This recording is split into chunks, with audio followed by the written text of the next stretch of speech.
What's up? Hey, am I on? Oh yeah, you're in. You're in. I got to plug in my headphones. Hold on. Uh, hey, no, I'm just answering. So, greatest of all time athlete action. So, um, sets and reps pod. I'm sorry, I don't know what that is. So, I don't have an opinion on the greatest of all time athlete actions. That's Have you ever heard of that, Michel? Isn't that the bat flip? Is that what it is? Hey, Can I vote? Can I vote? I'm voting bat flip. I don't. No. I think this person asked me my opinion of those letters as an acronym, and I don't know what it is. I usually Oh, know what it is, and sometimes I just say I don't because I don't want to talk about it. But I honestly don't know what that is. yeah, I'm not Um, sure what the discussion was. no, not much of a discussion. Just somebody asking before you got on. But no, this works. Yeah, you're in. I can hear you, buddy. All right. Well, we're good to go. How are you? Yeah, good. I mean, weekend was decent, and how about you? Believe it or not, I had a long day today. Like, for the people that think I don't work, like, I just got home maybe less than an hour ago after leaving very early. So, Hmm. no, I should no, I'm not. everybody on the call should know that you and I were on Friday, and you wore Sam's shirt, so that was So that was you're, impressive. t- Impressive. you're telling everybody I had no shirt on. How about that? Yeah. That's really interesting. Yeah. Yeah. Well, I don't have central air conditioning in my garage, and we spoke for a significant amount of time on a couple of the Viper Pros that you sent, and that was actually a series of conversations. We've had several of Yeah. these for a long time, and Yeah. I now have a couple, and I did a couple moves, right? I thought I did them okay. Actually, you did a great job. I'm Oh, very surprised. nice. I'm surprised there's no hole in the ceiling of your garage, but yeah, you did a great job. Well, if there isn't a hole in the ceiling of the garage, remember it's a rental, so I'm not that concerned. However, most of us do know I'm 5'4.5", so it's going to be I'm going to need a very large Viper Pro to create trouble in the ceiling of the garage. So, um, Touche. but but yeah, we'll talk a little bit about Viper Pro. We'll talk about a bunch of other stuff, but. I imagine you had a full day if you're getting after 7 o'clock here, 4 o'clock here, so you're just winding down. Winding down now, and I've got one more call with in about an hour and a half, so hopefully we wrap up before then with Singapore. Yeah, day started at 7 a.m. and now I get to chat with you. The highlight of the day. Well, of course, right. 12 hours to Singapore, right? Are all the countries in the Pacific Rim 12, 13-hour difference? Yeah, what is it? So it would be 5:30 would be 8:30 ish their morning. So whatever Oh, that so it's is. more. Yeah, it's more than 12. Because Yeah. whenever I'm in China, it's always very easy. Now, I hope it doesn't sound narcissistic for me to think that China and Singapore are like right next to each other because they're probably not. But They're on the like, same longitudinal line, or okay. similar. I mean, depend. I think Shanghai and Singapore are on the same time zone. hmm I think. hmm I hmm think. Yeah. The Geo just gave us a wrestling line. Geo. This is awesome. Of course, probably that is stemming from the hockey chants from Madison Square Garden. That's But no, I was about to say in China, it's not that hard to talk because the times like make sense. Yeah. Usually, but before you start the day is the end of the day at home, Sure. and like so because I'm always getting up. I mean, I think there was one run that I would wake up at like 3:45 in the morning, get my training in, come back, eat. Like it was, and then I'd be able to make phone calls from the gym or the office of Mm. Asian Yanding, and it's like if it's 6 a.m. there, 6 p.m. here, that's not a hard get. Yeah. Yeah. I always do well flying with the sun. If I go to Europe from here, I really struggle with that. But when I actually go west to Asia or Australia, it seems to be a lot easier for me. I don't think, I don't know. Yeah, because you have a choice, like going from California to go to Asia, whereas I don't think I've ever gone from like the New York area to, like, you would always go east and you go all the way over, Antarctica, because out of the New York airports you can get the whatever the A380 or whatever Yeah, that direct. plane is. You lose your internet for a little while because you can't have it over the North Pole, and then you can't have it in China. So Yeah. once you reach their airspace, the internet kicks out. But there was one time it was delayed 11 hours. And everybody's like flipping out, and I'm like, yeah, I don't have to work till 8 a.m. tomorrow, so I'm fine, like whatever. The worst of that trip for that delay was the dude that does my suits. His schedule got messed up, but he still came to the hotel and did whatever he had to Oh, do. that's right. Yeah, So you get suits when you're there. I remember that. oh yeah, Yeah. yeah, I have the suit that I'll be wearing next week was made by Johnny. I'm pretty sure that's not his real name. So it's he speaks well enough English. So the first time I ever went, I showed him 3 pictures. I showed him a picture of Batista Hmm. wearing a suit. I showed him a picture of John Cena wearing like this wild blue plaid. Because if you're really built, you can get away with that kind of nonsense. I'm Right. not saying I could, but John Cena certainly could. And then the Rock, which was a black, very very light pinstripe. And I go like this, meaning he could choose. So he Yeah. picked the easiest one, I think, and that's what I'll be wearing to the wedding next week. Nice. That's Yeah. it. So That is professional athlete legit though. When you fly and get your suits, and they actually come to you, yeah, but that's other level right there. well, it is very flattering to suggest that. However, I'm pretty sure that there is nowhere in the United States where I am going to find how a 52 double extra short athletic build jacket on the same rack with like a size whatever 32 weight and an inseam of a 28. So I'm okay. Whatever it costs Johnny to make them for me, I'm doing. I don't have much of a choice for that. Yeah. They Yeah. Yeah. when I was real little, I always had some kind of build, and I remember my parents bought two tuxedos and then put them together for me. No And kidding. that's what I had to wear, yeah, to some black tie event. I'm for sure Wow. ne- neither of these fit anywhere, but Yeah. I have no idea if they still exist. So See, there you that's go. Life's getting better for you. Let's look it up. yeah. So anyway, I have no idea when or if the next time I go to China, but I do say at this moment, like, I miss it now because I've never been.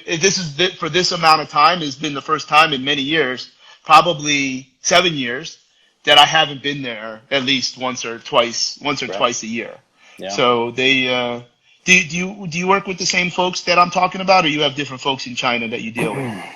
Well, we have several. We've got some distributors, and then different pockets of folks. Although I think they might be different than your gang there. Probably because that company usually insists on exclusivity. Hmm. So if you have multiple distributors, it's probably not him. But they very good people, and they they always it's still China, so it's a different experience and it's almost impossible to describe to people. But at the end of the day, they're really good people. Like, and Yeah, they are. they when my rules when I go there, like my contract rider is I don't even care if they put me in the Western Hotel because these are some of the nicest hotels I've ever seen ever. Hmm. Hmm. But I need a case of bottled water every day. Yeah. And one time there was like 3 left from the day before, and they didn't put a new one in. And I explained that that's not the deal, and they're like, yeah, but you had 3 left. I'm like, no. I need a full case every day. And they're like, you drink more water than anybody else that we know. I'm like, yeah, because that's the only way I could possibly perform. Uh-huh. Yeah, because usually you get in and you got to work the next day, and the food is totally different. So I only eat noodles, sushi, or like, Ali thinks this is funny when I describe, like, it's not that it doesn't taste good, it's that you can almost never get food that is one thing. So if you get broccoli or like bok choy vegetables, it's always with something else. With I'm like, yeah, no, sure. too many things, too many things, too many things. Hmm. That they Yeah. understood, but I can by now I can speak good enough Mandarin that there any chance of me being disrespectful is covered up by my actually pretty good accent Yeah. in bad Mandarin. There you go. Yeah. Yeah. There you go. So Cool. so let's see when what would I be correct in the at the first time that we connected was probably not through Perform Better, but probably through Equinox.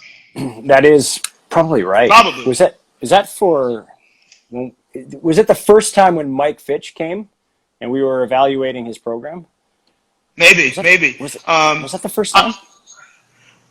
it could have been, but I think we were probably together. It was if it, at least in the same consortium that Geraldine put together. Hmm. It would have been me, you, John Berardi, and there, I think there was a fourth person. Was it Lee? I No, can't because remember now. That's going. I did that piece. I did that part. Okay. And this would be like '08, '09. Yeah, it was a while ago. I mean, this Yeah, was, yeah, this was 10 years ago. yeah. I think there was somebody. So that was when Equinox stood up. Here's a military term for you, but they're tier 4, Yep.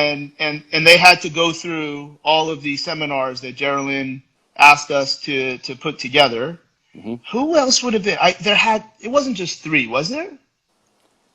I seem to recall a fourth, but for some reason I thought it was Lee, but maybe I'm mistaken. It could have been. It could have been. I doubt it because that was the part that I was doing the Right. FMS piece. Right. Makes sense. But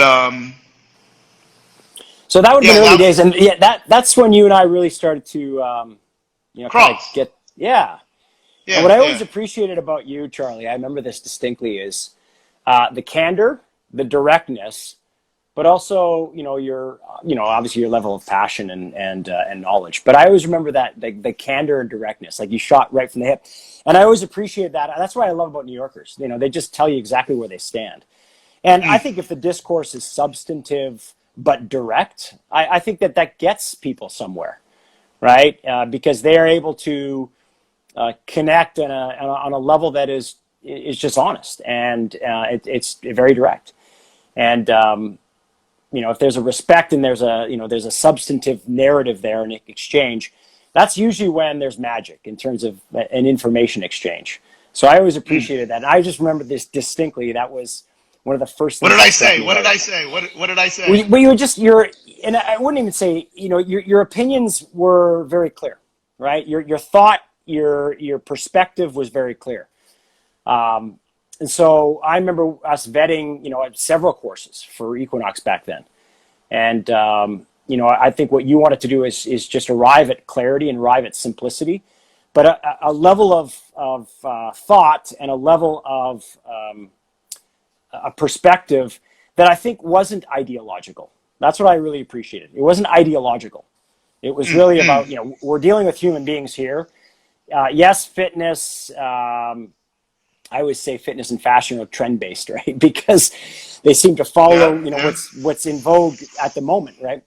And I think when we cut through that noise, then we can start to see the perspective of things, and we're not beholden to sound bites, which Yeah. our industry of fitness and strength Yeah. and Well, wellness we talked tends to about be. that the other night, where and more recently with Jeff Kubos when we did one of these, where there's this incredible interest on the part of students because they're getting it from messengers or what is under the guise of continuing education seminars, and they just repeat what the speaker says. which is great for business. Sure. Meaning, because if you have a catchphrase, then it's very good. But I wonder. I don't. I can look anybody in the eye and say I don't communicate in any particular way to elicit good or bad feedback. I just do what seems like is the proper way to communicate. And certainly, I'm not. It's not. It's not ridiculous to say that I'm direct. There are some other words that I don't appreciate when people describe it, because it's usually that person that like for instance, I don't like blunt. Now, Hmm. I think a lot of, and that's just me. That's on me. It has nothing to do with anybody else. Because a lot of times, direct and blunt typically mean the same thing, except direct is potentially a message that is positively received, Right. but blunt is a message that's not.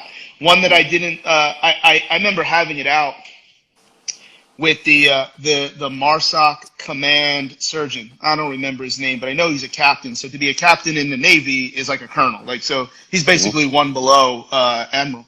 And he goes, "Well, you're always very opinionated." I'm like, "Hold on, Doc. What is that? Like, no. Opinionated means I have an opinion. Hmm. Like just because I say it doesn't make me opinionated. Hmm. Am I if I'm not welcome or I don't have a proper audience? There's another military term to say what my opinion. That doesn't make me opinionated. That just means Hmm. I'm talking out of turn. Just Yeah. because I'm saying things that you're not aware of or problems that you can't solve at a very high ranking or whatever it was challenging. But again, I wasn't doing. I mean, at some point that particular conversation became just trying to mess with him, just trying to get under his skin a little bit, because I could. But now nothing good came of that. But I wonder, when someone says, like someone communicates direct, that's not without risk, and that's not without negative feedback. And because some people probably prefer to, I can't imagine why they would prefer someone to beat around the bush, or to communicate in a flowery fashion, but it probably makes them feel a little bit safer. And I imagine that's if someone like me communicates directly, I should probably pick and choose because what do you think? There's probably some people that don't want that. I don't know. I've always said this. I've always felt that if the discourse was direct, respectful, and substantive, I think that's where individuals arrive at places of constructiveness.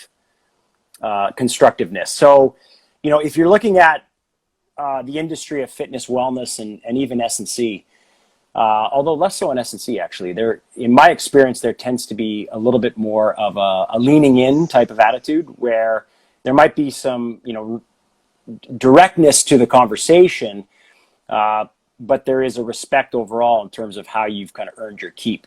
I think in fitness, it's more broad. There seems to be camps that begin to emerge, and then either the issues are skirted because no one's leaning in directly to them, or it's disrespectful, like the loudest individual tends to carry the room, and I think that what the industry overall needs is a discourse that is direct, substantive, and respectful.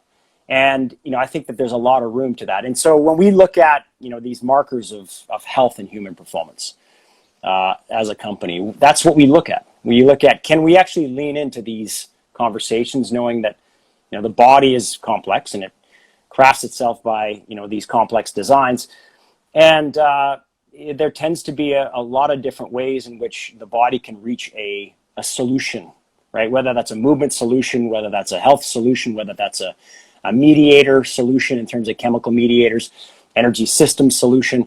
There are a lot of redundancies that are in the body. And so, if we can lean into those direct, respectful kind of substantive conversations, I think that's where the magic happens. At least in my experience, Yeah. that's the way it's been. Well, I certainly agree, and that would, I think probably there is a floating, very amorphous level of definition for what other people would call respectful as well. Well, let me say this, Charlie. The first time that I really saw you on stage was in Chicago, right? And I think I Okay. told you this story. And you were given a packed house presentation for Perform Better. Near the end, I think, of your lecture, you got certain individuals of the military to stand up, and Yeah. you not only paid them respect, you had an emotional reaction to that as well. And at that moment, I thought, there's a person whose head and heart is in the right place. Yeah. And Those. Yeah, I remember that really that. ingratiated me to you. Yeah. So that was respectful, right? The it's interesting. That was the less than 1 week after I left there. As many people know, that was not planned. It's a little bit easier to talk about 10 years later than now. And they all came to see me, and that was. But here's one. The year after in Long Beach, I did a talk, and I remember Mark Verstegen came to see me, which is like, oh my gosh, like wow, like because this was very early. You saw me. What you just described was my first ever. That was like my debut. Yep, That was it a. was. And then so a year later, or it was either 1 or 2 years later. It was a very. I don't know if I got to the big room yet, but there wasn't a lot of seats available. And I said something also there because the last group that I was involved in, I don't remember the numbers, but unfortunately it was -1 that came back. And I said something hopefully that resonated to people. And you know how it is at these events. Like people always come up. God forbid they ask a question in front of everybody, but they line up so somebody had came up to me and said that you should go talk to that girl over there. And I'm like there's other people, like no, trust me, like this is. And it never even occurred to me that in Long Beach, you're not far from Camp Pendleton. Mm-hmm. And however long it took, connected with this young lady, and she was very, very offended that other speakers used the word warrior. Now, that personally does not offend me. There's no message that I am providing for anyone that uses that word, and I happen to very much enjoy the company of Martin Rooney, who uses that word. Now, she did not mention him, but I'm not going to let it dance around. That's not my. She felt that because that is a word that is very typically used in the Marine Corps, and she felt that like what it is, what a warrior is, blah blah blah. Remember, I just said that it was Long Beach is an hour plus from Pendleton, or maybe 10, 20 minutes from where you live. Yeah. It was his wife. How in the world would I ever know? And she didn't want to come talk to me because she thought that her telling me that like wasn't going to be important. It wasn't clinical. She's like, no, these people have questions like about training or whatever. And like to remember it that long, and to obviously be a little emotional at the moment. These are that was. It's interesting. You remember from the year before. And obviously I do remember that, and I remember the year after. It was his wife, who I would never know. How would I know? And and that was. I think a lot of times, the topic of continuing education is one that I seem to talk a lot about because it fits that what's your favorite book question. It's like, what would you like to see different, or what is something you want to see changed, etc. And it's in this chase of status, not education, not greatness, not learning. It's status. That if you have done X amount of courses and have X amount of certifications, or you have seen this person speak, it's so easy to forget that sometimes people are there for actually totally different reasons, and that is, I way remember that event, to piggyback off what you remember, and that was, I wish that whatever that experience was for me and for this young lady, that everybody gets something like that, where it's not about collecting baseball cards and I have this certification and this one and mine's better and hashtag do this every day nonsense, and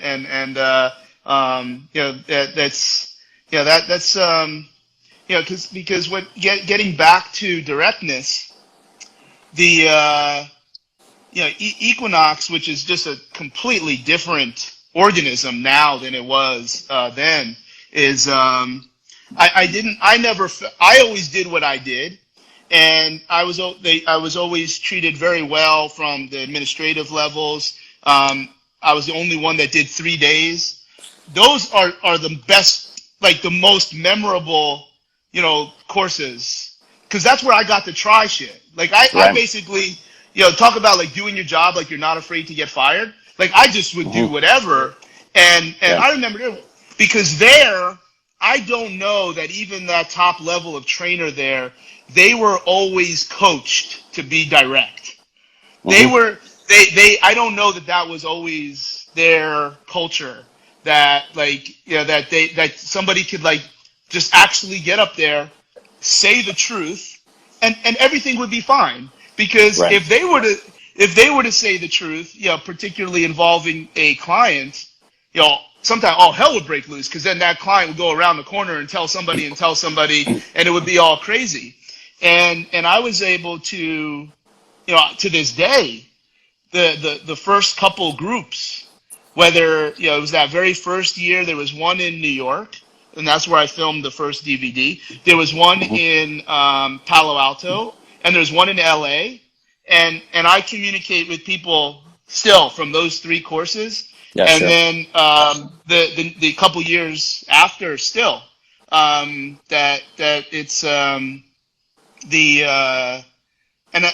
then unfortunately when personnel changed, I don't think that communicating directly anymore was well received, and that's what I was saying before. I think it's not without risk, but I would also say, like, I was the same.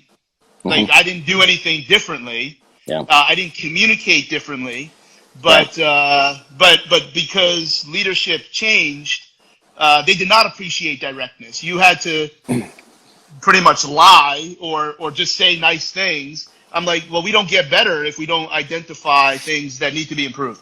Well, here's an example of what I'm talking about. I mean, we had a conversation on Friday, right? And, you were pretty honest and direct with me about, the first time that you interacted with Viper before the new version, right? Yeah. And, you and I had that conversation, and that's what I appreciate. When you come to me and say, I looked at it and I said, it's a tube. And I'm like, exactly right. The idea of the design was not that we would have all these moving parts. It wasn't that it was going to be super complicated. It was a mass. It was a mass that, enabled us, how many years ago now? For us, I was still in Canada at the time, right? So it was 14 years ago. To take a look at it and say, all right, why are these farm kids so strong? Well, they interact with mass that they move around with. Right? It's omnidirectional. Largely, it's submaximal, because that opens up degrees of freedom. And, they interact with it like you would a bale of hay. And then there's the nature of that input on our bodies, like the nature of that loading on our bodies tends to, create an adaptive response over time. And it's like, all right, well, how do we mimic that without the mess in the gym? So we don't want any moving parts, because if you do, then you reduce the functionality of it, right? Because now there's a bunch of moving. It's simple, right? It's like a barbell being a bar with some saucers at the end of it. It's it's like a kettlebell being a bowling ball with a handle on it. Like, some of these things are simple in terms of their design because we can use them in unique ways of loading. And so, your assessment of that and then your articulation of that to me was like, yeah, like you were direct with me. And I like that. I like the fact that you just shot right from the hip and said, Michol, this is what I thought at the time. Yeah. Right. And I just really appreciate that. Well, let's run with that left turn without being, and I'll do my best to not be derogative, is basically what I think was missing in 2009 when I was first introduced to Viper. First of all, let's also say, and this is not pandering, that seminar was one of the best seminars I've ever taken in my life. And it also fits one that I also talk quite a bit about on this continuing education piece, where it is imperative that every year to, at the very least, read a book, if not take a seminar of something that you think you disagree with. And this would have been that in that category. Now, something that you said magic a couple times. What was magical was people, not only was there a significant amount of people at that seminar that I knew were going, that were, friends and et cetera, because at that time I might have been just as guilty as some of the things I see now in terms of, well, why'd you go to that course? Well, because all your buddies were there, et cetera. But there were people at that course that I had never met before, that I have hired, that travel, from Canada to connect almost once a year, like very, very close people that I had never ever met. So it's probably also easy to recall and then communicate things regardless of any of the topics because it was such a powerfully positive emotional experience. Right. Now, that being said, I had seen the Viper through Equinox because there was, at that point, I was under the impression that it was like exclusive to Equinox. So I'm like, Geraldine, how do they have this? This isn't like, how is, because I always look through the lens, I look at life through the lens of battle far more often than what I think is mentally healthy. And she's like, no, she's like, no, it's okay. They're not, we have it exclusively for general fitness or whatever that space was. I'm like, oh, okay, fine. And it was presented in two ways. One, which was very matter of factly with everything else. So basically, it was you're going to move your arms and your legs in some combination of all three planes, which is not to be minimized. This is crucial and very effective and very, very useful. But it was presented like, okay, you do it with dumbbells or you do it with a Viper. Right. I'm like, well, what the fuck? That's where it made it very easy because this is something you never saw before. And then we started it's a log. But it was being presented as something miraculous and dramatic. Right. It's true. And I've had that conversation with many people too. Yeah. Right. But it can be, because if we go plus 10 years now, number one, not dismissing it, not being disrespectful or condescending. And I think for me, I could only say that maybe it tracks back to that positive experience in 2009 in Austin to not dismiss it because it was surrounded by all this other positivity. But there's something there. There's something there. And the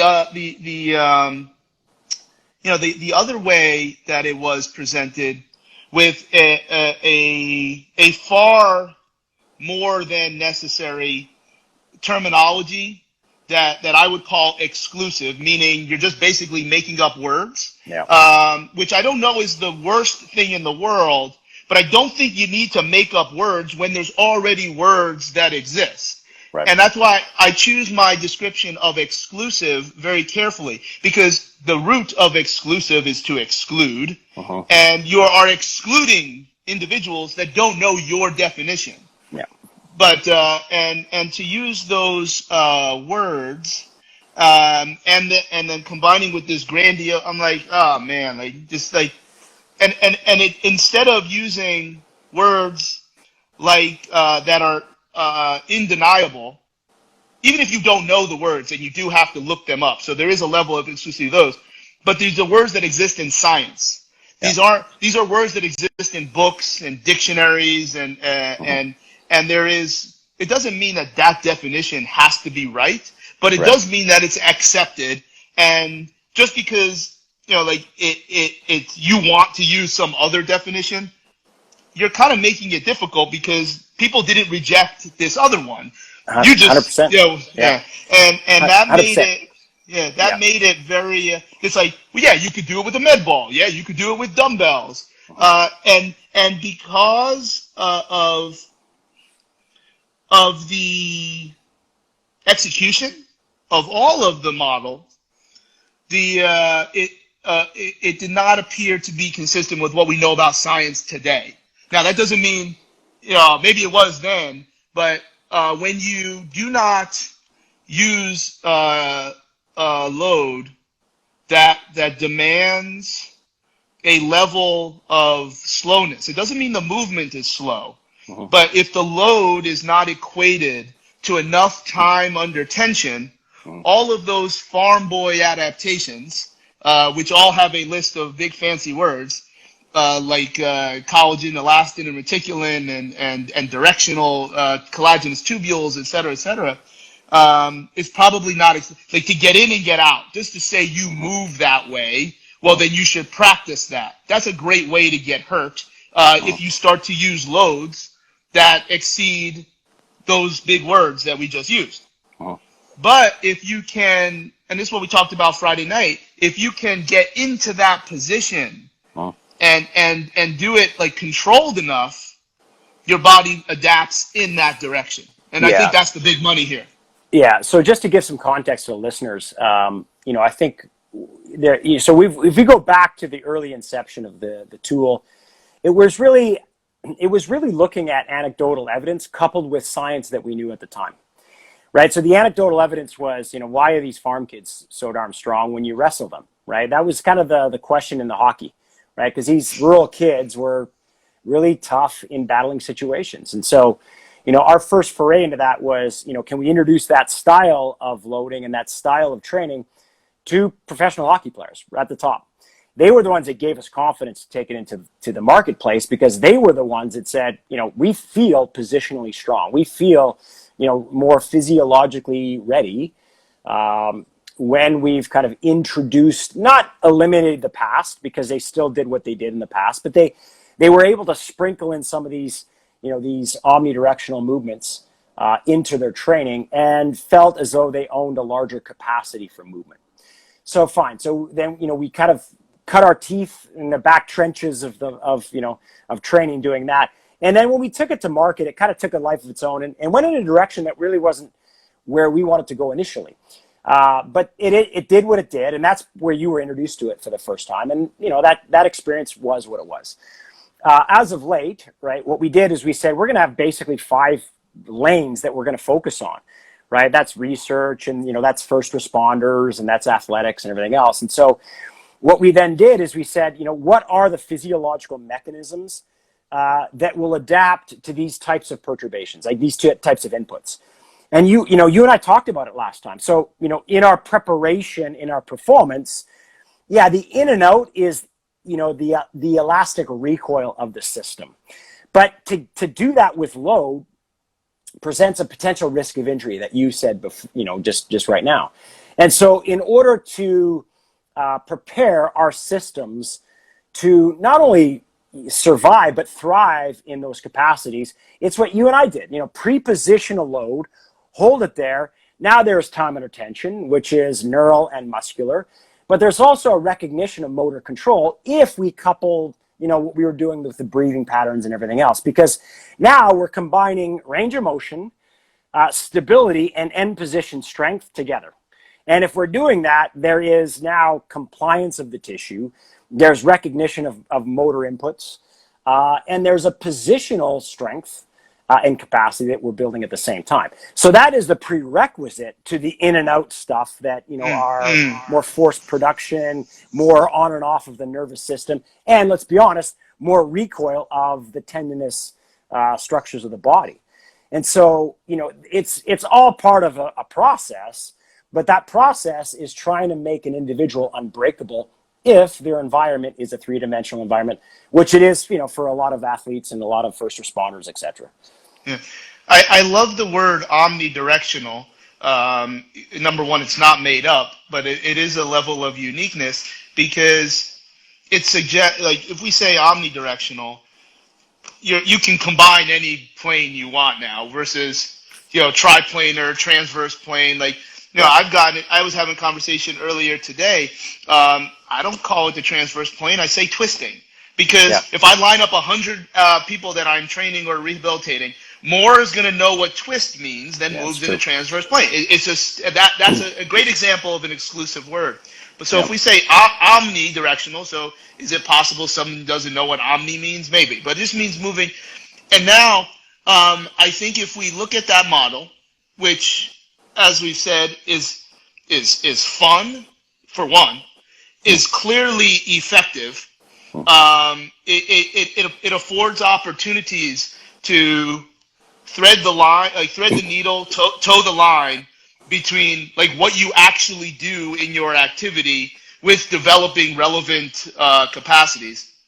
I don't think you can get into nearly as many useful positions with a dumbbell, a med ball that you hold on to.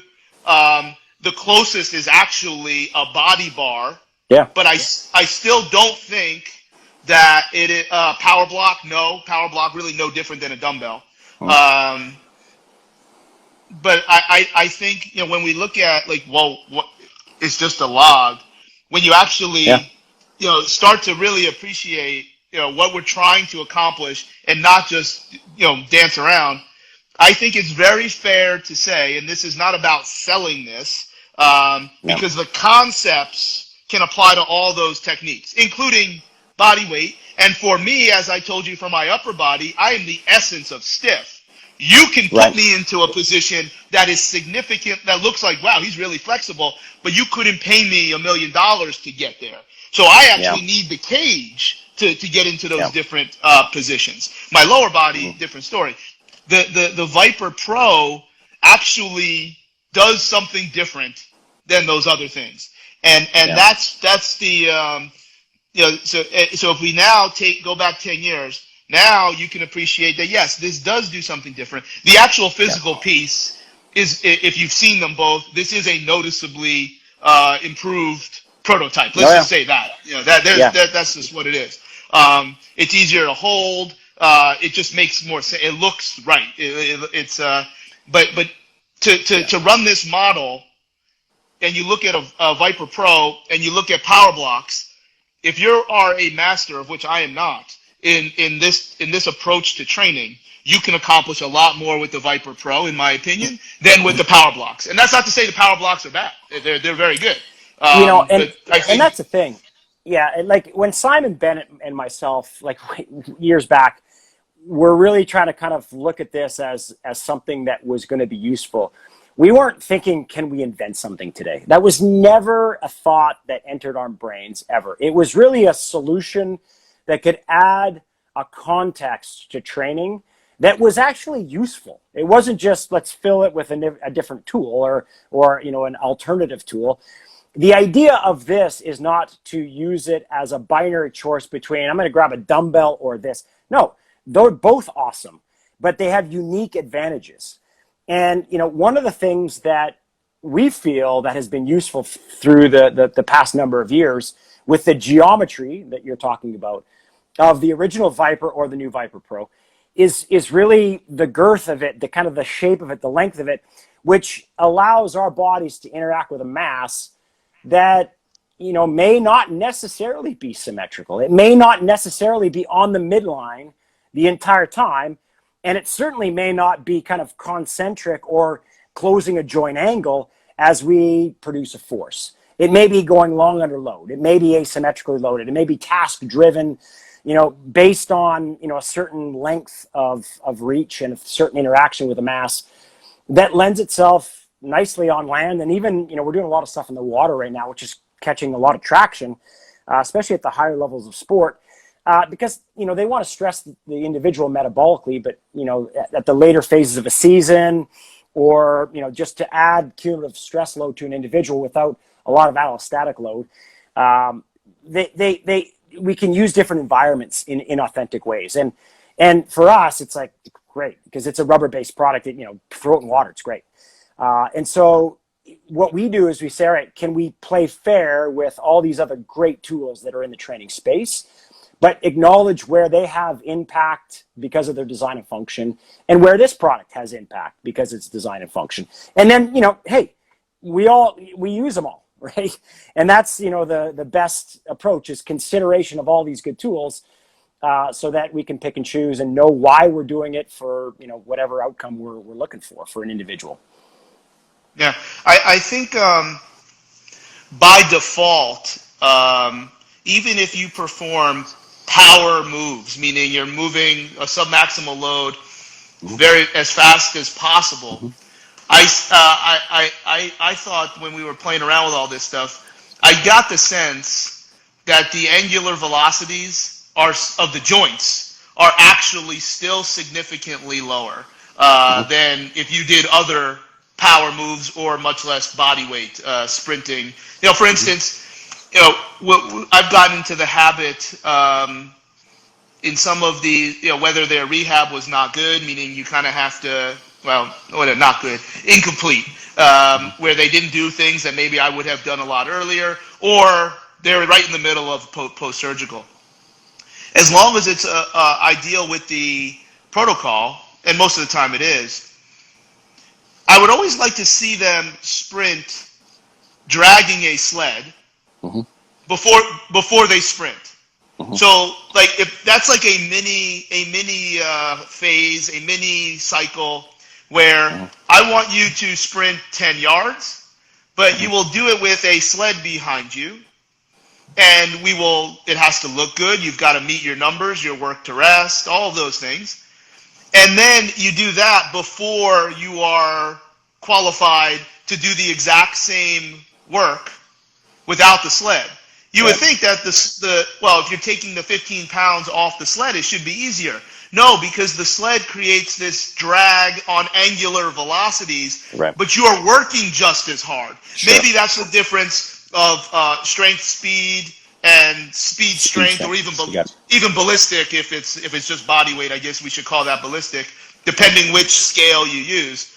But I think what's very similar, as I played around with some of the things that you had me do from a power standpoint, when you talk about the value of being in the water, it's very, you're kind of in the same boat anyway, because when you're so far outside of your base of support, and in this multi-directional, omnidirectional, unique movements that aren't typically loaded significantly, obviously, the further you get away from your body, and then the further you get away from your body, it's just torque. I mean, physics says that thing's going to feel a lot heavier, even though the scale says it's the same. Your angular velocities are lower, and in theory, you should be able to recover much faster. In theory. Is that something is that what you're trying to suggest with the water?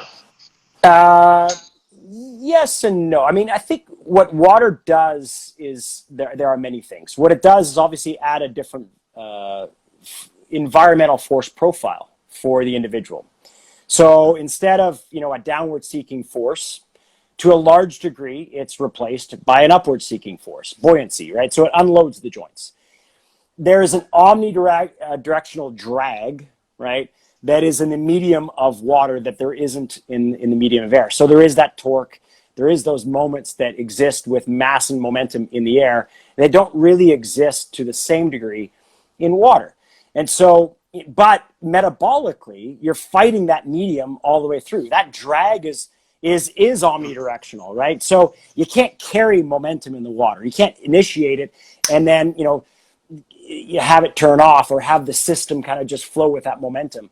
So there is a tendency for the nervous system to stay on longer in the water if you're producing a force, because you can't let momentum carry it, which has a benefit and drawback, right? Because quick is about nervous system turning off. So the fact of the matter is, in air, if we can generate a pulse, right, a kinetic pulse through an action potential, and then it can, get out of the way and down regulate, that's speed, right? You look at even the sprinters right now in the Olympics. I mean, the quickest ones are going to save, economy of motion, save energy, and also have a quick impulse, and then turn off quickly and allow momentum to carry their limbs. So there's a kind of a limb articular velocity that is important in that whole conversation. But in water, you tend to have the system stay on for longer. You've got an unweighting of the system. You've got this kind of omnidirectional fluid dynamic, right? So the buoyancy adds pressure to your body's cavities. So, that helps peripheral heart action, that helps interstitial fluid regulation. All these things are actually quite beneficial in terms of effort level and, circulation of fluid in the body. And it is a different impulse into the body where the body can take advantage of it in different ways. And the exposure to that can lend itself to better recovery of joints, but yet still an effort level as it relates to energy spent. So, whether you're talking about that later phases of a periodization model, right? Let's say athletes make the playoffs, man, the entire season of stress load is on their bodies. Yet, they still want to maybe rev the engine a little bit, but they don't want the cumulative wear and tear to kind of be on their system from a load perspective. If you're managing load, let's say, water's a great alternative. Water's a great alternative to metabolic efforts being high, but stress on joints being low. So, this interplay of introducing the water medium is something that, we play with quite a bit. And, it's actually useful. No, it makes a lot of sense. I can see what you mean, like yes and no, because the end game, yes, is the same, because the angular velocities from pulling a sled are lower, but not for the same reasons that obviously that is in water. What about unless you get a connection issue out of nowhere here, if I bring up something that I shouldn't bring up, what about putting water in the tube but using it on land? Yeah, ballast. Yeah. So, slosh pipes have been around for forever. I think, I think slosh pipes, they do a good job. They're active, what are they called? Dynamic resistance, I think they've been called, which is more maybe a sales term. But what we wanted to do, at least initially, and I think my brain doesn't go there for too long, because there's so much we can do with a mass that can be accelerated, that can be decelerated, and navigated around the body in omnidirectional patterns. And if the body can regulate that, right? So we talked about this idea of deadlifts and then shifting mass, like moving it through gravity, and dead shifting that. All these interactions with a known weight allows the nervous system to get more coordinated, but it also allows the nervous system to become more efficient at turning on and off. When the mass itself is moving, so let's say it's a child that's moving, you're picking it up, it's moving its arms and legs, whether it's a ballast-filled something, right? So let's say it's a tube filled with some ballast, some weight. And that weight is dynamic, right? Whether it's pellets or whether it's water. The nervous system tends to stay on longer because it's unstable. And so what happens is the system stays on because it's trying to stabilize something that's unstable. And I think there's a lot of value to that, but there's also there's some degree of consequence to that, because are we really teaching the nervous system to turn off efficiently? Because, the name of the game typically was always, can we actually go into a training environment and turn muscles on and stay on? Which I think, if you're looking at time and attention and adaptation for remodeling of protein, like turning on satellite cell to activation, get more muscle, cross-sectional area of muscle, hypertrophy of muscle, All that has tremendous value. But athleticism is not just about that. It's also about the system turning on and off.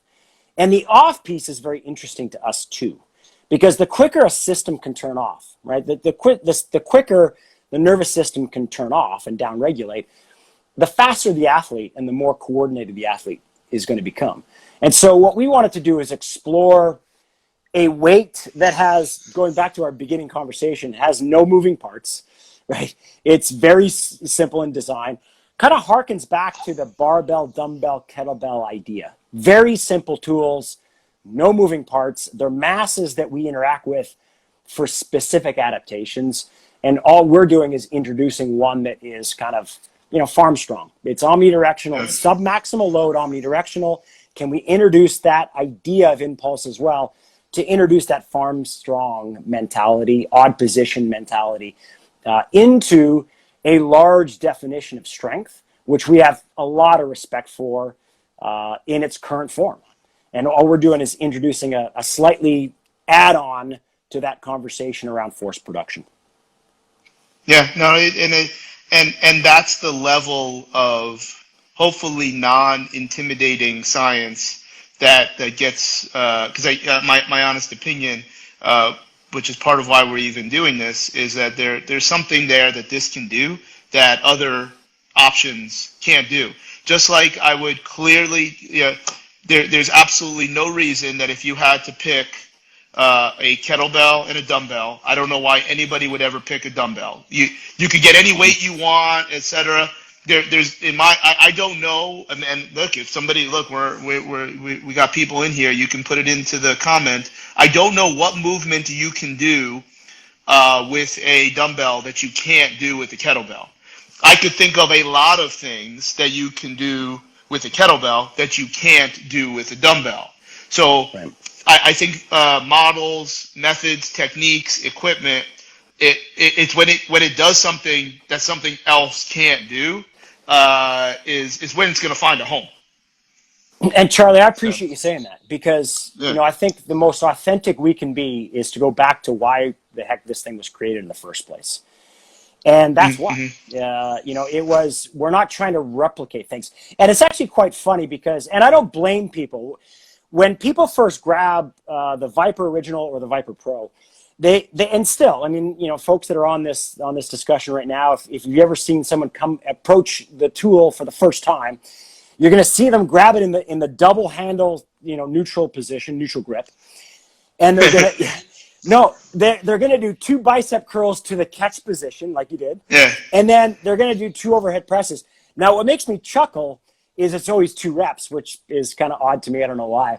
But what makes me, I don't know why. It's across the board. It's 2 reps. I didn't do curls. What I did was a continental clean, and then roll. Yeah, a continental clean. So that's where you put it up to your thigh. You got it. Sure. And then you just roll it up, because that was one of the few events that I was actually good at.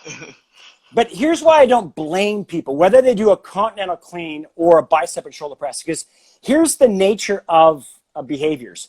Folks are trying to attach an unknown, which is the tube, to a known, which are exercises and movements that they know. Completely makes sense behaviorally. So what they do is they say, all right, I'm going to do 2 bicep curls in the, I'm going to say the bodybuilding resistance training vernacular, or the strongman log, which you're talking about, which is the continental clean, which is awesome. And then they kind of press it and they put it down and they walk away and go, that's kind of stupid. I mean, I can do that with a barbell, or I can do that with a strongman log. And the answer to both of those questions is yes. If those are your choices of movement patterns, the tool that you have in your mind is better. But the intent of Viper and Viper Pro was never to replace those tools. It was never to replace a barbell for your bicep curls, and it was never to replace a strongman log for a continental clean, because we have the utmost respect for those tools. What we wanted to do, honestly, is, can I get a bale of hay in the gym without the mess? Like, can I do that? Because I don't I don't lift a bale of hay the same way every time if I'm baling hay on the farm. Why? Because I can't. because the first bale is on the ground and it's on the base of the wagon. The second bale is kind of offset, and I got to stack it on the first bale on the wagon. By the seventh bale of hay, I'm in all sorts of odd positions trying to get the seventh bale on the wagon, because every rep in life is going to be different if it's task-based, because there is no such thing as a repeated task, right? If it's task-based, if you and I are digging a ditch, we're not going to do the same movement pattern twice in a row. So there was wisdom to that style of loading and the adaptive response on a human body based on thousands of years of a human biological entity, us, interacting with chores, in life. And the uniqueness in that style of loading was submaximal, not to the exclusion of maximal, but submaximal, omnidirectional.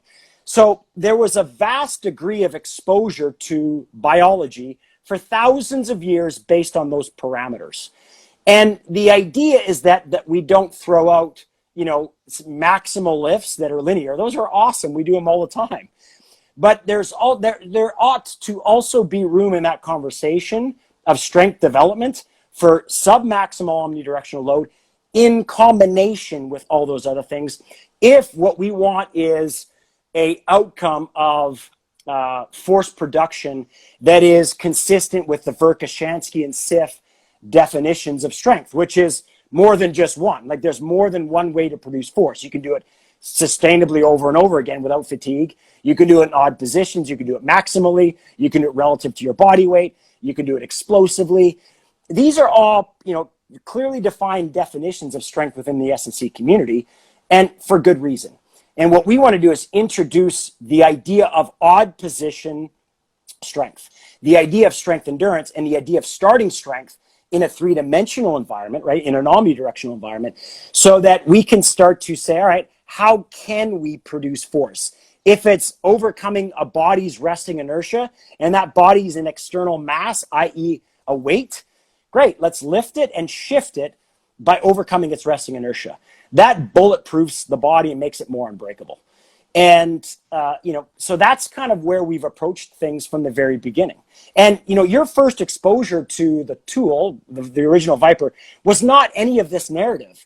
It was sound bites, it was salesy, it was, maybe a gimmick. It was the next product, and it was trying to be sold. That was never the original intention anywhere in our evolution, right? At no point. And so what we wanted to do is get this conversation out. And I think, the more that that's understood, the more traction that we have had at elite level of sport, within the first responders that want to be operationally ready, even within research. We're doing a breathing study with UCLA right now on positional motor control and respiratory muscle training. Great. Let's do it with, asymmetrical loading with, patterns that are pre-positioned. And so, looking at the effects of that style of training on the individual and how they adapt is going to be useful for us to understand. And so that's kind of where we've gone. Yeah, I think I'm at a level of my student career here with this model, is that of those things that you're researching and the things that you want to do when you're training, you have more options to do that from a movement standpoint. You're going to chop off the top end of high levels of maximal loads, but you're going to trade that for more options. And that's why it's imperative to talk about everything. It's imperative that we are not, when I say we, anybody, should not be, at least in my opinion, because anytime you say should, you imply your will or regret. So in my opinion, that it doesn't, this doesn't do that. No, you're right. But if somebody is fighting against ghosts, they would probably say, well, it doesn't do this, it doesn't do that, it doesn't do that. I'm like, yeah, but milk doesn't start your car. Like it doesn't, it's like it's not supposed to do it. And you're talking about reasons why not to do something rather than why you should. So that's but you're now gaining, being a little bit closer to using training with external load that is much closer to the motor learning strategies, the dynamical systems model. Just a little bit closer versus. Well, that is unless you're right. Yeah. That is dynamic systems training. Yeah, you're right. Because if you look at the dynamic Yeah. systems model, if you look at the inverse relationship between load and degrees of freedom, you understand both sides of that equation, which are as load goes up, degrees of freedom must go down. And that's a very important, appropriate, safe, cogent way of approaching training and consideration around training. Like load goes up, right? Degrees of freedom go down. Awesome. That's the way it ought to be. And we dabble and we spend time in that space. What we're doing is introducing a way to occupy the other side of that space too, which is as load goes down, degrees of freedom go up. And we need that exposure too, right? Because tissue remodeling, right? Lines of stress, load paths within the body. And Al Nash got it right with his quotes, right? Because when we look at this conventional torque, first degree, second degree, third degree levered system of the body, a lot of physicists and a lot of biomechanists, a lot of mathematicians even Serge Grakovetsky, talked about how that those kind of the laws of Newton's three laws, the laws of the scientific laws, if you will, right, are not necessarily under the same domain as the biological laws, right? Because if we look at torque and degree and levers, in on a mathematical level, what we would then conclude when we look at Olympic weightlifters is that they should crush bone, they should exhaust physical energy, and they should rip tendon from the bone based on the forces that they are engaged with. And somehow they don't do that. And somehow they're successful at lifting this incredible mass over their head. And so that's where this idea of, we're not levers. We're not a fixed fulcrum. We are, compression resistant members swimming in body-wide tension that disperses these forces in biological ways. And so to remodel this tissue requires omnidirectional force. It requires exposure to stress loads, load paths that are not, in the same way all the time. And when we do that, we begin to build the chassis of our car or of our bodies. And the chassis is this omnidirectional matrix, which is skin and, fibrous connective tissue that provides shape stability. And a shape stable, entity, right, a biological entity, can actually diffuse more force and can create more lift and create more body-wide stability than not. And so the idea of high load with reduced degrees of freedom become instantly relevant. The ideas of lower load with higher degrees of freedom become instantly relevant. And we play within that broad spectrum of continuum as opposed to being ideological in our approach. Yeah, and I think with all of that, which is all incontrovertible, like for instance, Louis Simmons would say the only way to improve, like when you train at percentages for rate coding, so it's a percent of 100. The only way to get those percentages up is to improve your 100%. Correct. Meaning you are training completely differently. Yeah. When I hear that, I think there's a miss from others to suggest that the best way to train for maximal strength and rate coding is at loads that are not as omnidirectional. Let's take those pieces and then come back and show up to the dance with these movements that are much closer to a more authentic dynamic system because you're able to move that's closer. So now, for instance, if I find value in doing a movement, because in your model you've got words, and I told you I only thought like one or two were exclusive. Like I knew exactly what everything else meant without you telling me. Good. Um, Good. uh, and it wasn't like you made up the word shift. Like now I didn't know what that meant, but you tell me and then we're good. Yeah. Contextually, you didn't know, but practically you knew, right? So. Yeah. So now, if I'm going to do that move, and that's the money move, we think that has tremendous carryover for all of the things that you were talking about, positional strength and shape stability, and a lot of these things probably are closer to synonyms than not. There are different ways to explain something very, very similar. So you're going to use an 8-kilo Viper Pro. Mm-hmm. Well, in theory, if you can maintain whatever the range of acceptable form is with a 12, I might suggest doing more with an 8 is not going to get you to a 12. You probably need to turbocharge some frank contractile element qualities, some rate coding qualities, and then go back X weeks or months later and do the same move with a 12, and then further turbocharge what we're getting with the Viper Pro. A similar example that takes it from a different context. I was on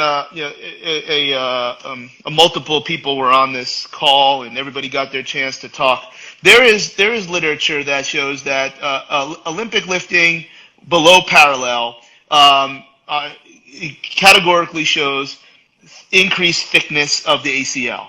So what we're gonna interpret is a thicker ACL requires more aberrant forces than a less thick ACL. Right. If somebody doesn't agree with that, then that's tough. That's hard to continue the conversation. I said you can talk about all of the subtalar transverse plane motion that you want. You could have all the mobility in the world. For the same amount of mobility, I'm taking that ACL more than that one. And the only way to get that is to not train in this, at least by the research. I'm not saying it doesn't happen at some degree, but we know it happens if you're front squatting below parallel. Your ACL gets bigger and stronger.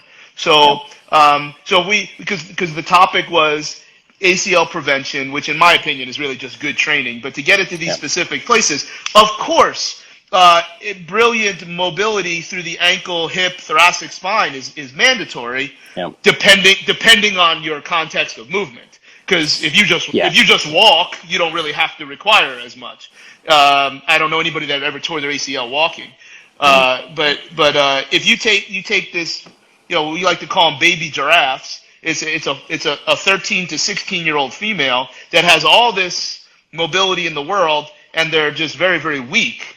Don't be training them in 3 planes.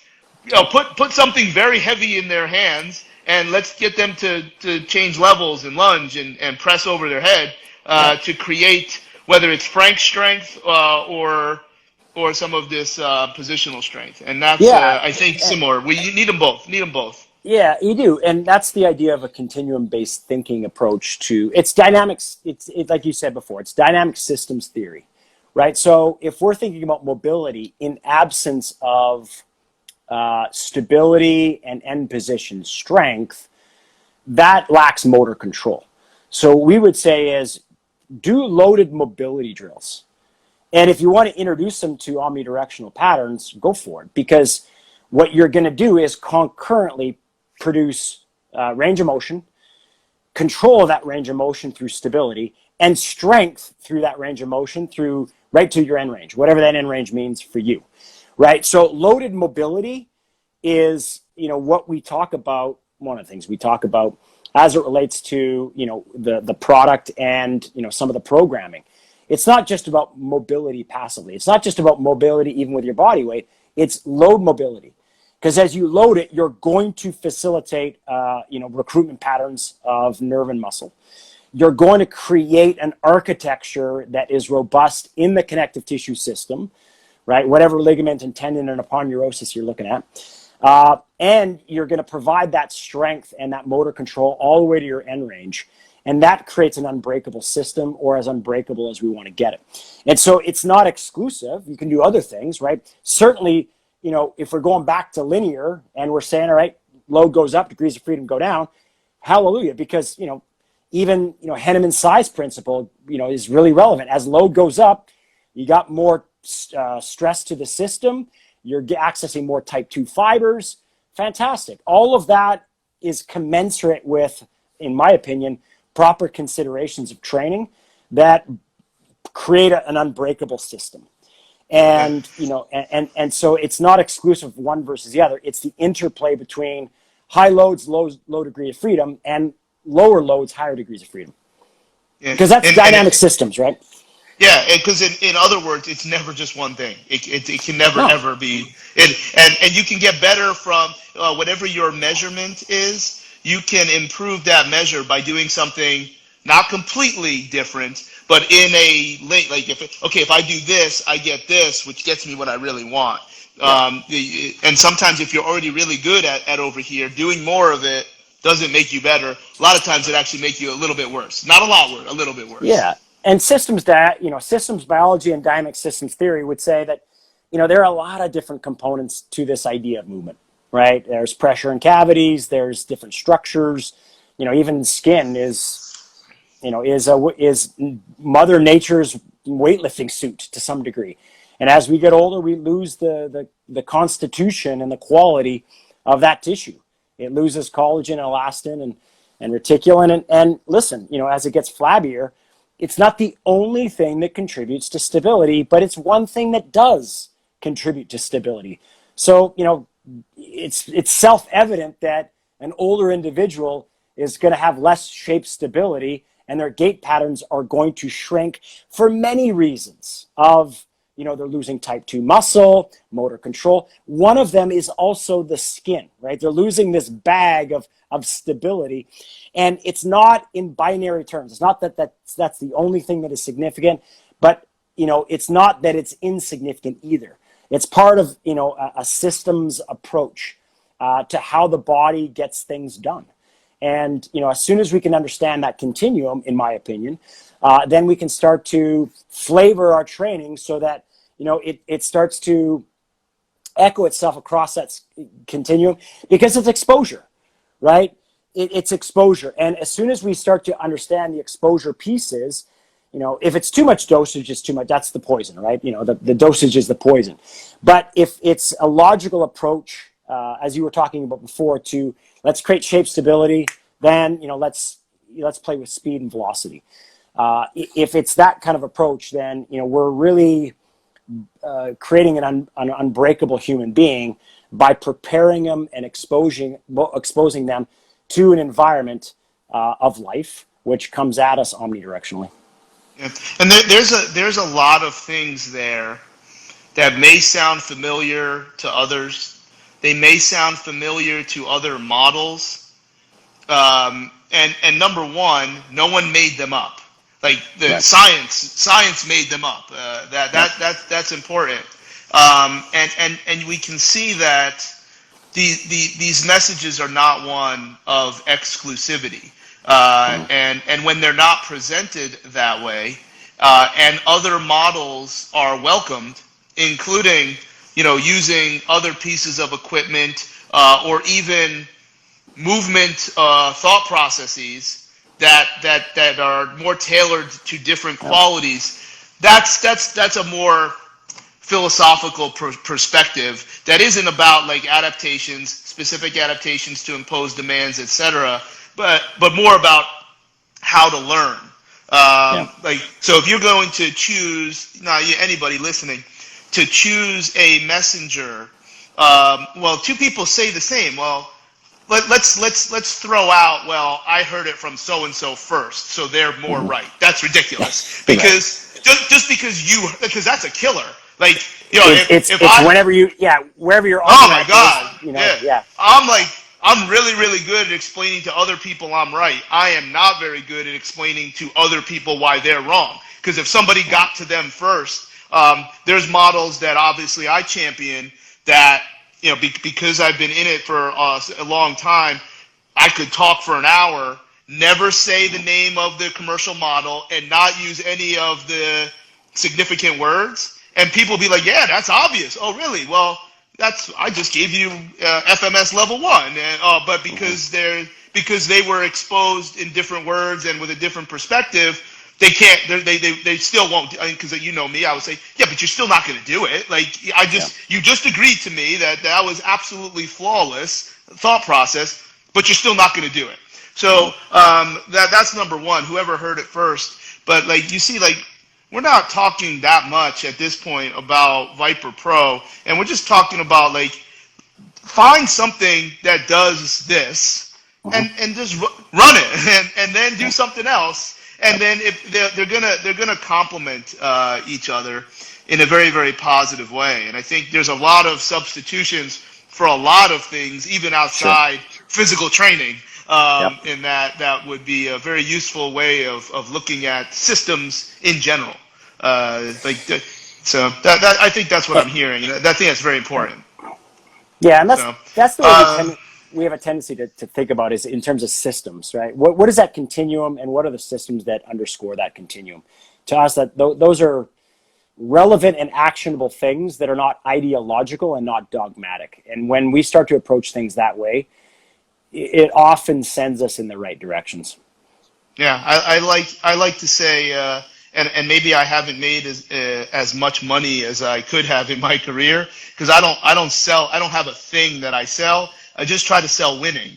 So it's if I sell dominance and victory, then I have no choice to pull upon as many different things as possible, but they all have to relate back to some level of science, even if it doesn't have significant class 1A peer-reviewed literature. It still has to be plausibly scientific.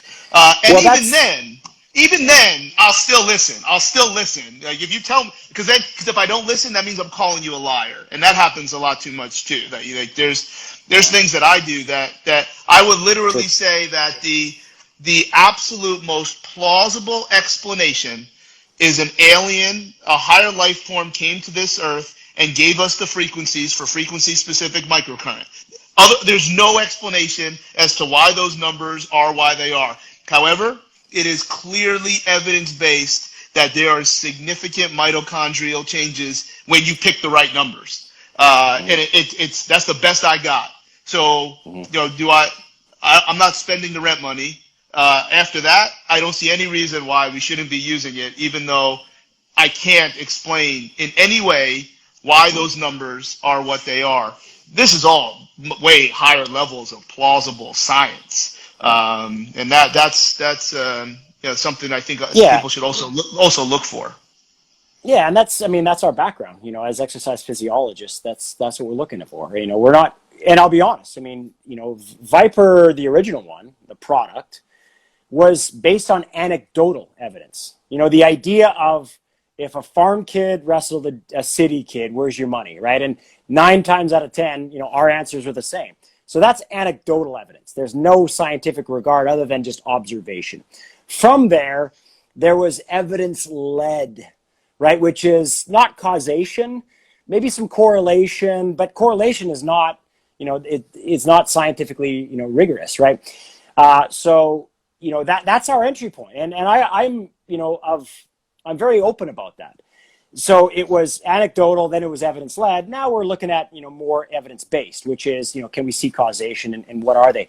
And even our conversations, you and I with Keith Barr, like, what are they looking at for the mechanisms of signaling for remodeling of collagen, and what conditions are best served, when the human structure, in this case, the tendinous structure, is exposed to certain forces in certain ways. That's causation. And so, that's our entry point. But, we don't pull any punches. Like, yeah, it was observation first, and then, we went into this foray. But at the end of the day, we have a team of academics on our staff. We're very science-based. And so we want to continue to be science-based, because then at least we can hang our hat on some scenario that allows us to navigate the right direction of conversation as opposed to opinion and conjecture. And that tends to lead us down the wrong path. I mean, maybe that's a good, one of my last thoughts. I don't always know how folks in like that are at the highest levels of scholastic research, but also dealing in pro sport, and obviously that is largely, at least in my world, comes from Australia and the UK. So I think a lot of time, and this is my own chip on my shoulder, that those folks, they look at me because they know I have a public appearance on the internet, so that means, I'm garbage, and like, that's my own chip on my shoulder. But one of my mentors in that space and a friend is Aaron Kutz, who, by the way, I treated him very rudimentary, and he's like, I've never seen this before. I'm like, dude, all I did was blah blah blah. Anyway, um, because I talk about a little bit of what you just talked about, and he goes, no, Charlie, you're a heuristic, and that, I mean, you can, because number one, you can explain what you're thinking, and and now he would say, and it is something that I can look anybody in the eye and say that I do 100%. He's like, if you're gonna be a heuristic, and you're gonna veer off a little bit from what is ardently evidence based, which we know is more than just what's in the literature. He's like, you need to write down every single thing you do, and I do. So in effect, does that data cut the mustard to get published? No, but it's still data for someone to decide, It's part and of the that's process, I think. yeah. Well, I mean, whether I'm generating this data for the purpose of publishing it in a very objective and agnostic fashion, no, I'm on. Like, I was told I'm allowed to be a heuristic, and I was told if I'm going to do that, I should do this.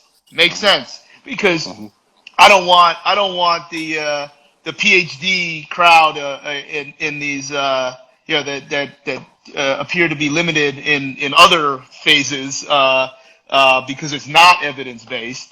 But they to hold some level of respect. And so when you talk about like science led, evidence led, science based, these little deviations of accepted terms, and clearly everybody knows what they mean. If you're a heuristic, meaning you're just doing what you kind of feel like you're doing, as long as we write it down, and then at the end of the day, like, did it work? Because heuristics, such as myself, is very easy to fall in the trap of only remembering and then reporting what you do well.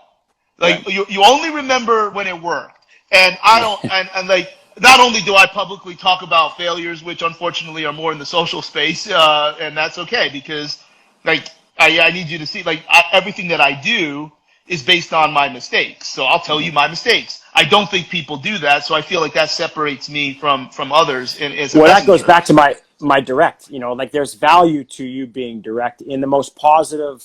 This is a compliment to you. Like, you are able to be direct with either the failings or the successes, and that ability to communicate on that level is I think very productive when done Well, well. again, thank you. And the whole idea, though, is writing down your data, or at least so that you don't fall into the trap that XYZ works and is the greatest thing, and here's all my science that I was thinking about as a heuristic, but I have nothing. I can't, like, if you want to go toe to toe, then at least I have things that I can tell you. I can take this incredibly esoteric Eldoa position, and I'm telling you that if I believe that T67 is a part of what I am trying to treat, I have significant data that I have written down. As long as you believe me, you don't have to. That when you do that Eldoa, something very desirable happens Right. as a result of how I am evaluating things. Yeah. And I think a lot of discord would be mitigated if as a heuristic there was more, because people, you can do whatever the hell you want, and I don't really even care if you prove it or not. Does it make sense? I'll try it, and that's where I'm at right now. That's a funnel, and I'll try because it makes sense, and that's and we'll see. And it's like, well, did I try? What did we see? Like the stuff that from Keith Barr, like we're doing it with every single person from the moment that we were on that discussion. Every single where I told you I now have like big time professional athletes paying $35 to $50 a month to go to some big box gym so they can get on machines to train in a particular way that we were told to do. So I think that's a good way. Yeah. I like how we finished here, where it was much less about clinical stuff and more just perspective on how to review information, of which there are many ways. But as you keep getting to 10,000, 20,000, 50,000, it can be for a lot of different things. It doesn't have to be for just evaluating if you want to use a Viper Pro. It could be 100%. Evaluating a lot of things, which obviously gets into a whole nother space here. So yeah, but I and one thing I'll say, as we close here is that I look forward to more conversations with you, Charlie. I really do. And hopefully live face to face, we can go have our meals and we can have a chin wag. But I look forward to it. I appreciate the time that you gave me today, and much respect to you and Ellie. Let's one last thing.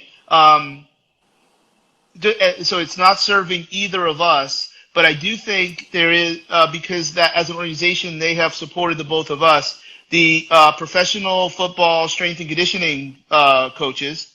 I do believe if you go to their website, you do have a pay-per-view option to get the talk that you did for them, which would chronicle a lot of the things that you just talked about. That's so right. Yep. If anybody is thinking, so now you probably don't make money on the pay-per-view. No, but what we're trying to do is expose a narrative. I think, and it's not even our point of view, because as you said, it's not really our point of view. We're grabbing from the wisdom of science and those that have preceded us, with all respect. And what we're trying to do is map it to, all right, here's a product and a training style that elucidates those very things. But that particular talk it was Robert Schleip and I. He's a fascia researcher. Even though we don't make money off that, I think that narrative, if it starts to get out there and there's starting to be a discourse around it, right on. Like, we love it. But I love being able to look. I'm sure we both are doing okay to a degree. If there's a way that people can get the information and someone else benefits, then all the better. All the more genuine of a request to do that, because even though it's professional football, I'm sure they're doing some good fiduciary things. So that money doesn't go into somebody's pocket either. That doesn't go into the commissioner's pocket. Definitely not for that. Well, I donated back my money for working for the hockey group with Mike Potenza, and I'm not saying this to say, oh, how great, I donated back my money. It damn sure better not be going to Gary Bettman. I can tell you that.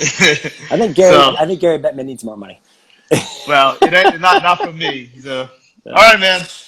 I'll make sure it's down below the link that they can find your talk, which is really cogently funneling a lot of the clinical pieces that we talked about. Thanks. Appreciate all right, man. Well done. Thank you. Yeah, appreciate the time. Cool. All right, man. Thanks. Be well. Bye-bye. Thanks, Charlie. See you.